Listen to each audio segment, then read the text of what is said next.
¿Y si la regla más importante de la vida fuera simplemente confiar en uno mismo? Pensemos en eso un momento. Esa es la idea, la gran provocación, que está justo en el corazón de La confianza en uno mismo de Ralph Waldo Emerson. Y créanme, este ensayo de 1841 es mucho, pero mucho más que un simple texto filosófico. De hecho, fue descrito como la Declaración de Independencia Cultural de Estados Unidos. Y esta frase, wow, lo dice todo. No era solo un manual de autoayuda para la gente, era en realidad un grito de guerra para una nación jovencísima que estaba luchando por encontrar su propia voz, por salirse de la sombra intelectual de Europa. Para entender bien el poder de estas ideas, vamos a seguir este camino. Primero, el llamado a la independencia cultural. Luego nos metemos en el choque entre el individuo y la sociedad. Vamos a redefinir qué es ser un genio, celebraremos el inconformismo, cuestionaremos esa obsesión por la coherencia y al final descubriremos la visión de Emerson sobre nuestro potencial oculto. Ok, empecemos por el principio, ¿no? El contexto histórico que hizo que este llamado a la acción de Emerson fuera tan, pero tan necesario. A ver, es súper importante entender esto. Emerson no estaba diciendo que había que quemar los libros de historia ni nada por el estilo. Al contrario, conocía perfectamente la filosofía europea y asiática. Su revolución era más sutil, pero a la vez más poderosa. Exigía la libertad de no solo imitar, sino de reinterpretar todo ese legado. Quería forjar un pensamiento que fuera auténticamente estadounidense, capaz de usar la sabiduría antigua para los problemas de un mundo nuevo. Pero claro, esta independencia cultural no se podía lograr sin antes enfrentar un obstáculo gigante, esa tensión constante entre el individuo y las presiones de la sociedad. Es como si tuviéramos dos fuerzas opuestas. Por un lado está la virtud que más pide la sociedad, la conformidad, ¿no? Ese impulso de encajar, de seguir las reglas y costumbres. Pero Emerson nos pone enfrente a su antagonista, la que él considera la verdadera virtud, la confianza total en uno mismo. Y aquí Emerson lanza una de sus acusaciones más directas, más fuertes. Para él, la sociedad no es algo neutral, para nada. Es una fuerza activa, una conspiración. Casi como una sociedad anónima cuyo único objetivo es diluir lo que nos hace únicos, para así mantener un orden que sea cómodo y predecible. Entonces, frente a esta conspiración de la conformidad, ¿cuál es el antídoto que nos propone Emerson? Bueno, la respuesta no está afuera, sino adentro, en una especie de revelación interior. Emerson nos hace pensar en una experiencia que casi todo el mundo ha vivido, ese momento de frustración, ¿saben? Cuando escuchamos a alguien más expresar con un éxito tremendo una idea que nosotros ya habíamos tenido, pero que descartamos porque dudamos. Pues según él, en esa frustración hay una lección clave.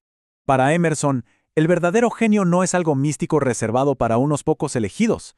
Es, de hecho, algo mucho más simple. Es creer en tu propio pensamiento. Es tener el coraje de aceptar que esa chispa, esa idea que se te cruza por la mente, no es solo tuya, sino que puede tener una verdad universal. Pensemos en ello. Lo que admiramos de figuras como Moisés, Platón o Milton no es que repitieran bien las ideas de otros. No, admiramos su valor para decir lo que ellos pensaban. Y muchas veces, al hacerlo, desafiaron y dejaron atrás libros y tradiciones enteras. Y claro, esta confianza interna nos lleva inevitablemente a la acción.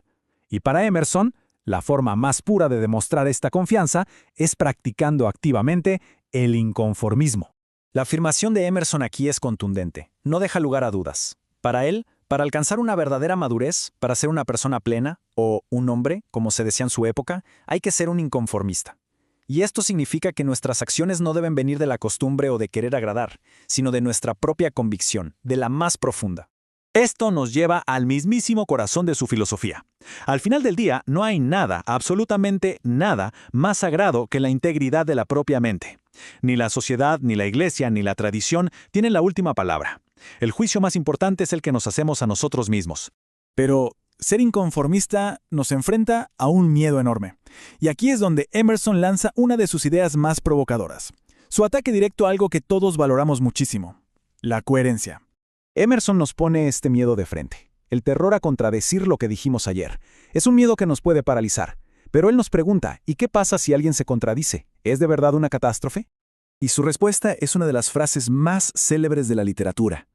Dice que la grandeza no está en esa consistencia tiesa y rígida a la que él llama el duende de las mentes simples. No, La verdadera grandeza está en el coraje de decir la verdad de hoy, aunque contradiga la de ayer. Y concluye con esta bomba: ser grande es ser incomprendido. Y la historia, nos recuerda a Emerson, le da toda la razón. Pitágoras, Sócrates, Jesús, Copérnico, Galileo, la lista sigue y sigue.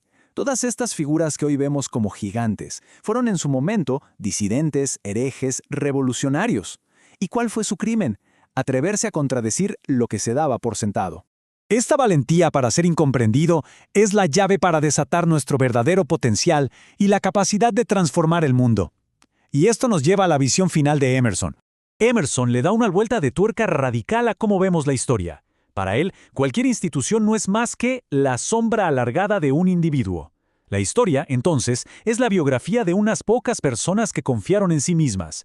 El monacato, la reforma, el abolicionismo, movimientos enteros que nacieron de la convicción de una sola mente. Para explicar este potencial que todos tenemos escondido, Emerson usa una fábula. Imaginen esto: un borracho se queda dormido en la calle. Lo recogen y, sin que se entere, lo llevan a un palacio, lo visten con ropas finísimas y lo acuestan en la cama de un duque. Cuando despierta, los sirvientes lo tratan como un noble, y poco a poco él mismo empieza a creerse que esa es su verdadera identidad.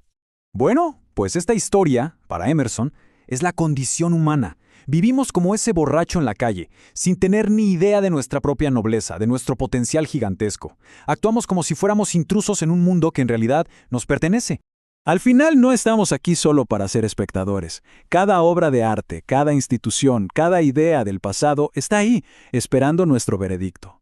El llamado de Emerson a confiar en uno mismo es una invitación a reclamar nuestro lugar, a dejar de actuar como si no tuviéramos poder y asumir el rol de príncipes que podemos ser.